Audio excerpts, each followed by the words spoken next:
Hello students and welcome back to your favourite channel math solutions with Rose ma'am. और आज की class में हम करेंगे क्लास 10th की सब्जेक्ट मैथमेटिक्स की वर्कशीट नंबर 63, जो कि हमारा चैप्टर चल रहा है हाइट एंड डिस्टेंस। उसमें हम problems based on height and distance यानी 30 डिग्री, 45 डिग्री एंड 60 डिग्री के आज हम क्वेश्चंस करने जा रहे हैं। तो चलिए बच्चों, वर्कशीट को शुरू करने से पहले अगर अभी तक आप लोगों ने चैनल को सब्सक्राइब नहीं किया है तो प्लीज़ सबसे पहले चैनल को सब्सक्राइब कर दीजिए। अब हम स्टार्ट करते हैं आज की वीडियो। इसमें आपको एक क्वेश्चन दिया हुआ है, draw and label the figure as per the details given.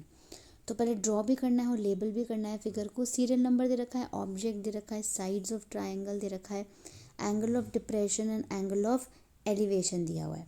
तो फर्स्ट है टावर एंड ट्री। तो इसकी हम एक फिगर बना लेते हैं फर्स्ट की। टावर इस तरीके से हम यहाँ पे दिखा देंगे। ये है हमारा, ये टावर हो गया और यहाँ पर ये हमारा ट्री हो गया। ठीक है। बेस क्या है? 40 मीटर। इनका जो बेस है ये आपका 40 मीटर है। एंगल ऑफ डिप्रेशन इसने बता रखा है, यानी यहाँ से ये वाला जो एंगल है ये इन्होंने दे रखा है आपको 30 डिग्री। और आपको एंगल ऑफ एलिवेशन बताना है। तो एंगल ऑफ डिप्रेशन और एंगल ऑफ एलिवेशन मिलकर के दोनों 90 डिग्री के होते हैं, क्योंकि ये राइट एंगल ट्राइंगल होता है तो ये एक 90 होता है। यानी एंगल ऑफ डिप्रेशन और एंगल ऑफ एलिवेशन जो है वो 90 डिग्री होते हैं। तो अगर ये 30 है तो ये कितना हो जाएगा? 60 डिग्री हो जाएगा। यानी फर्स्ट का पार्ट का जो आंसर है वो है एंगल ऑफ एलिवेशन 60 डिग्री। इसके बाद सेकेंड की फिगर बनाएंगे हम। क्वेश्चन नंबर 2 में वॉल एंड लैडर दे रखी है। तो यहाँ पे आप इधर लैडर खड़ी कर दीजिए और इधर आप वॉल खड़ी कर दीजिए। ठीक है। इसके बाद उसने बोला है हाइपोटेनस इसका 10 सेंटीमीटर होगा और एंगल ऑफ एलिवेशन दे रखा है। तो यानी ये इस तरीके की, अगर वॉल जो है ये छोटी है, यहाँ पर ये इस तरीके का आपकी फिगर बनेगी और जो हाइपोटेनस है वो 10 मीटर्स आएगा। और जो एंगल ऑफ एलिवेशन इन्होंने दे रखा है वो आपका, यहाँ अगर हम दीवार की बात करें इस तरीके से, तो ये जो एंगल ऑफ एलिवेशन है ये आपको 60 डिग्री दिया हुआ है। तो आपको एंगल ऑफ डिप्रेशन निकालना है। 90 में से 60 माइनस कर दीजिए, कितना हो जाएगा? 30 डिग्री हो जाएगा। इसके बाद थर्ड पार्ट की फिगर है चाइल्ड एंड काइट। तो यहाँ पर ये सपोज़ एक काइट जो है वो उड़ रही है। मैं इसको सही तरीके से यहाँ पे मैं बना देती हूँ। ये काइट यहाँ पे उड़ रही है और एक बच्चा यहाँ पर खड़ा हुआ है। ठीक है, ये बच्चा यहाँ पे खड़ा हुआ है।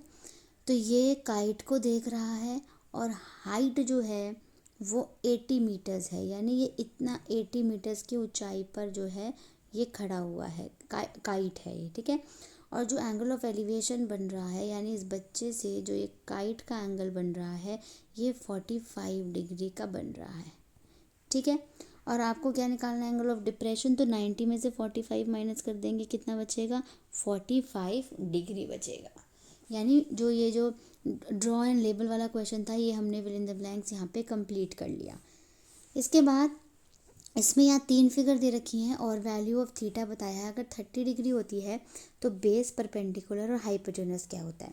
बेस जो है, जब वैल्यू ऑफ डिग्री थीटा 30 होता है तो जो बेस है वो √3 होता है, परपेंडिकुलर 1 होता है और हाइपोटेनस 2 होता है। ये आपको याद रखना है। 45 होता है जब थीटा, तो बेस और परपेंडिकुलर दोनों 1 होते हैं और हाइपोटेनस जो है वो √2 होता है। ऐसे ही जब वैल्यू ऑफ थीटा 60 डिग्री होता है तो बेस जो है वो 1 होती है और ये जो है आपका √3 होता है और ये होता है 2। हाइपोटेनस 2 होता है और परपेंडिकुलर क्या होता है? √3 होता है। ये चीज़ें आपको याद रखनी है। उसके बाद दिया हुआ this also implies hypotenuse √b root और बेस √2 और p एट जो परपेंडिकुलर है वो 45 डिग्री होता है। यहाँ पे भी ये जो हमने सीखा वही दे रखा है। Base is equals to p, theta 45। Base अगर ज़्यादा है p से तो थीटा जो है वो 30 डिग्री है और बेस अगर कम है परपेंडिकुलर से तो थीटा जो है वो 60 डिग्री होता है। इसके बाद आपको एक एग्जांपल दिया हुआ है एग्जाम्पल में दिया हुआ है a statue x metre tall stands on the top of 100 metre long pedestal. ये आपका पेडस्टल है 100 मीटर्स का, इसके ऊपर एक स्टैचू खड़ा हुआ है एक x मीटर का। From a point on the ground the angle of elevation at the top of the statue is 60 degree. जो ऊपर की तरफ बना हुआ है वो 60 डिग्री का। And from the same point the angle of elevation of the top of the pedestal, और यहाँ पेडस्टल का जो टॉप है वो 45 डिग्री दिया हुआ है। Find the height of the statue, statue की हाइट निकालनी है। तो ट्राइंगल ले लीजिए आप A B C, A B और सी बड़ा वाला ट्राइंगल छोटा वाला ट्राइंगल लेंगे आप, तो इसमें कॉट 45 लगेगा, क्योंकि ए बी जो है ए बी अपॉन में क्या लगेगा बी सी, कॉट 45 क्या होता है 1 होता है। तो यानी अगर ये 100 मीटर्स है तो ये भी आपका 100 मीटर्स आ गया, क्योंकि कॉट 45 क्या होता है 1, तो ए बी और बी सी हो गया 100। इसके बाद in triangle A B D देख लो, ये बड़ा वाला ट्राइंगल ले लो अब, इसमें tan 60 लगेगा, यानी ये दोनों प्लस हो जाएंगे, 100 प्लस एक्स मतलब बी डी अपॉन में A B 100 plus x upon 100 into √3, tan 60 होता है √3, इसको क्रॉस मल्टीप्लाई कर दीजिए, एक्स की वैल्यू निकाल दीजिए ये, यानी हाइट ऑफ द स्टैचू क्या आ गया 100 √3 - 1 मीटर्स। इसके बाद बच्चों आपको ट्राई और सेल्फ में 3 क्वेश्चन दिए हुए हैं। पहला है find the height of the building shown in the figure. आपको ये हाइट निकालनी है बिल्डिंग की। तो इसमें बच्चों आपको यहाँ पे मैं बहुत सिंपल तरीके से इसमें बता देती हूँ ये कैसे निकलेगा। जैसे ये ट्राइंगल आपको ए बी सी दिया हुआ है, ठीक है, ट्राइंगल ए बी सी दिया हुआ है, तो आप इसमें क्या करेंगे ए बी अपॉन में बी सी करेंगे, ठीक है। ए बी को आप एक्स ले लीजिए, ए बी आपने एक्स ले लिया, और बी सी क्या है आपको 50 मीटर दिया हुआ है, लेकिन ये है किसके इक्वल, क्योंकि जो परपेंडिकुलर अपॉन में बेस होता है वो क्या होता है आपका tan 60 डिग्री दे रखिए, tan 60 आ जाएगा, ठीक है। तो tan 60 क्या होता है आपका √3 होता है, ठीक है। तो √3 is equals to x upon में 50 आ गया, तो यहाँ पे मल्टीप्लाई करेंगे तो 50 इंटू √3 एक्स की वैल्यू आ गई, यानी जो आपका हाइट ऑफ द बिल्डिंग आई है वो आ गई आपकी 50 √3 इज इक्वल्स टू एक्स, ठीक है। इसके बाद हम क्वेश्चन नंबर 2 करेंगे। क्वेश्चन नंबर 2 में बच्चों दे रखा है a child is watching a bird on a tree, the angle of elevation दिया हुआ है 45 डिग्री, द चाइल्ड की हाइट 1.5 मीटर टॉल दे रखी है, and the height of the tree when the distance between the foot of the tree and child on the ground is 30 metres. तो इसकी figure बनाएंगे, इसको सॉल्व करेंगे। क्वेश्चन नंबर 3 में द एंगल ऑफ डिप्रेशन दे रखा है of a car parked on the ground from the top of a 75 high tower is 30 degree, find the distance of the car from the base of the tower. तो चलिए question number 2 और question number 3 solve करते हैं। Question number 1 तो मैंने आपको यहीं पे सॉल्व करके इसको दिखा दिया है। तो चलिए बच्चों हम स्टार्ट करते हैं हमारा क्वेश्चन नंबर 1। क्वेश्चन नंबर 1 में आपको एक इस तरीके की फिगर दी हुई है जिसमें यहाँ पर बिल्डिंग की एक फ़ोटो है, और यहाँ पर ये जो आपको बोल रखा है कि ये इस तरीके से यहाँ पे एक 60 डिग्री का एंगल है, और ये जो बेस है वो 50 मीटर्स है। तो हमने क्या करा, इसको यहाँ पर ए बी और सी इस तरीके से हमने यहाँ पे लिख लिया, और यहाँ इसको बिल्डिंग को हमने एक्स मान लिया, क्योंकि हमें बिल्डिंग की हाइट जो है वो निकालनी है, ठीक है। इसके बाद इस फिगर को अच्छे से ड्रॉ कर लीजिएगा। उसके बाद ट्राइंगल ए बी सी आपको लेना है, यानी त्रिभुज ए बी सी लेना है। इसमें आपको क्या करना है, ए बी बटे में बी सी, यानी ए बी अपॉन में बी सी करना है, और ए बी अपॉन में बी क्या होगा, परपेंडिकुलर बटा बेस, यानी लंब बटा आधार होगा। और लंब बटा आधार जो होता है वो क्या होता है, tan थीटा होता है, यानी p/b tan थीटा। तो हमने यहाँ लिख दिया A B upon B C is equals to tan थीटा। थीटा कितना दे रखा है आपको 60 डिग्री। ए बी की वैल्यू हो गई एक्स, बी सी की वैल्यू 50 दे रखी है, और tan 60 की वैल्यू हो जाती है हमारी √3। इसके बाद इसको क्रॉस मल्टीप्लाई करेंगे तो x इससे मल्टीप्लाई हो जाएगा, क्या आंसर आ जाएगा आपका, x हो जाएगा 50 √3, और √3 की जब आप वैल्यू निकालेंगे तो √3 की वैल्यू, ये परमानेंट वैल्यू फिक्स्ड वैल्यू है, ये हो गई आपकी 1.73। ये √3 की वैल्यू, कहीं भी आपको अगर √3 की वैल्यू निकालनी है और लिखा हुआ होता है तो 1.73 लिख सकते हो आप इसकी जगह।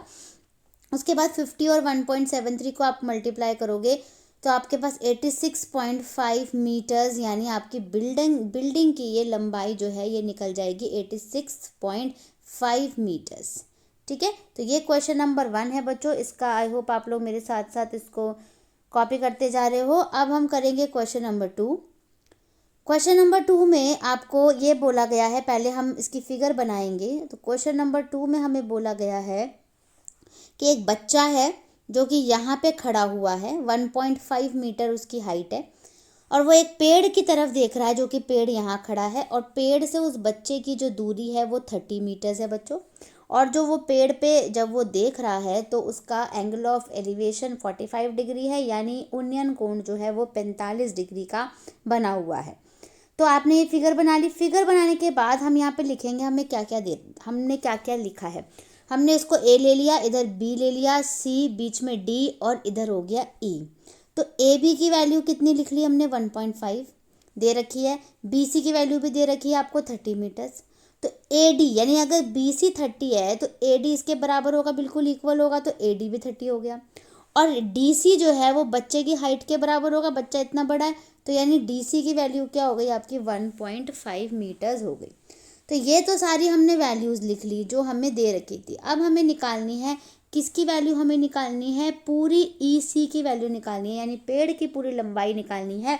और ई सी जो है आपका वो क्या होगा, E D plus D C होगा। तो ई डी को हम एक्स मान लेंगे। तो आपने यहाँ पे लिख लिया ट्राइंगल ए डी ई, ऊपर वाला ट्राइंगल, इसमें डी ई बटे में ए डी, यानी D E upon A D हो गया, और टैन हो गया आपका 45, क्योंकि पी अपॉन में बी क्या होता है, टैन होता है, यानी लंब बटे आधार होता है, परपेंडिकुलर अपॉन में बेस। तो डी ई की वैल्यू नहीं पता, ये हो गया आपका 30, टैन 45 क्या होता है, वैल्यू क्या होती है, 1 होती है।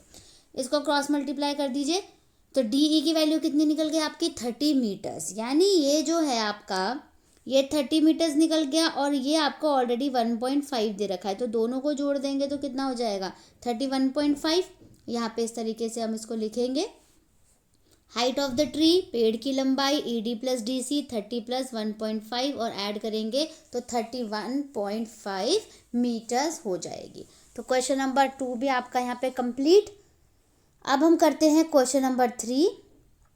क्वेश्चन नंबर 3 के लिए देखो बच्चों, इस तरीके की आपकी फिगर बनेगी। एक कार है, उसका एंगल ऑफ डिप्रेशन यानी अवनमन कोण है वो 30 डिग्री है, और एक टावर है, ठीक है, टावर की जो ऊंचाई है वो 75 मीटर्स है, और आपको इन दोनों का डिस्टेंस निकालना है, कार और टावर के फुट का। ठीक है, तो ए बी की वैल्यू हमने लिख ली 75 metres, height of the tower यानी टावर की ऊंचाई हो गई आपकी 75 मीटर्स।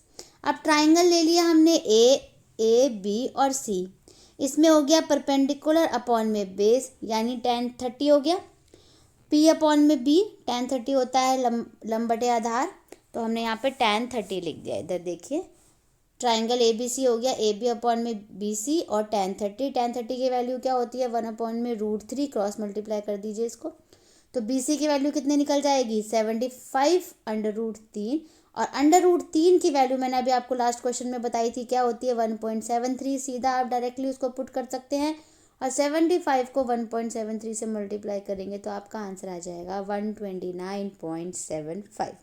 यानी टावर की जो आपकी लंबाई है वो आ गई आपकी, सॉरी टावर की लंबाई तो 75 दे रखी है, ये आपकी डिस्टेंस है कार और टावर के फुट के बीच में 129.75 मीटर्स। ठीक है, तो इसी के साथ बच्चों आपकी आज की वर्कशीट जो है वो यहीं पे कंप्लीट होती है। आप इसको नोट डाउन कर लीजिए, सारे सॉल्यूशंस को, सारा जो भी कुछ है वो कॉपी कर लीजिए, उसके बाद अपनी टीचर को सेंड कर दीजिए। Thank you so much students for watching this full video.